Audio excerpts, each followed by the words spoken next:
Before we dive into some of the policy implications, I just want to take a moment to really emphasize just President Joe Biden has been a career politician for 40 years and counting, spending so much of his time on the Senate Foreign Relations Committee.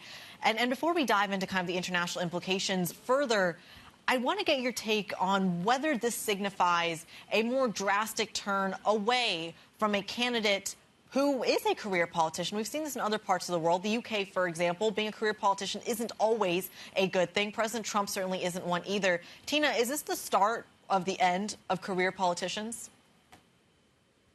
No, it's not the start of the end of career politicians. And Kamala Harris has been in government for a long time. And of course, she's been the vice president sitting in the White House. So that wouldn't be how I characterize this. And I want to suggest that we resist the tendency to overthink what's just happened in this race. Basically, American voters have been offered an alternative to Trump, and Harris's task is really about mobilizing those never Trumpers and various other sort of constituencies to form a new coalition. So I would not suggest that we apply the same lens to this race when the playbook has just been torn up.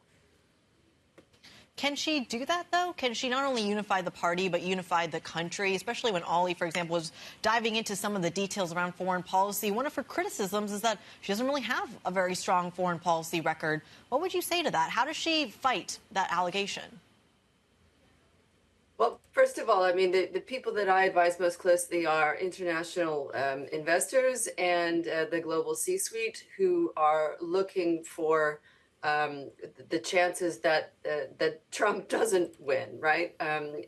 Especially when it comes to European security, Asian security, the U.S. security umbrella. So the assumption should be that a President Harris would maintain that broad continuity and commitment to U.S. participation in global institutions. The detail of her foreign policy is not going to be what makes or breaks her chances in winning this election. And good morning, Tina. Lizzie here. Our last guest, Thomas Gift from UCL, made the point that Joe Biden now is a lame duck. That's pretty obvious. But I wonder whether it's responsible for him to stay as current president if, by his own judgment, he isn't up to being the next president. I mean, this is punditry, right? Biden is going to go down in history as a one-term president. That's not a short list that any U.S. president wants to be on. He'll want to finish out his now the presidential race. There's an opportunity, a short one at that, to change the guard in the Democratic Party. And so what can he hope to achieve in these last few months in the White House? Well, given the new decisions by the U.S. Supreme Court, if he wanted to, he could ram through all kinds of things. It remains to be seen whether he'll take the opportunity to do that. But remember that the executive branch of the U.S. government has just been massively strengthened by the U.S. Supreme Court.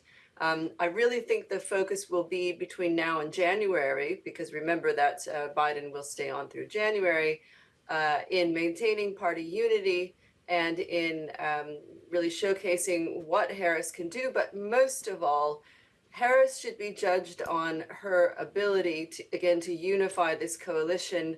That's why the vice presidential nominee will matter more, in my view, than it usually does.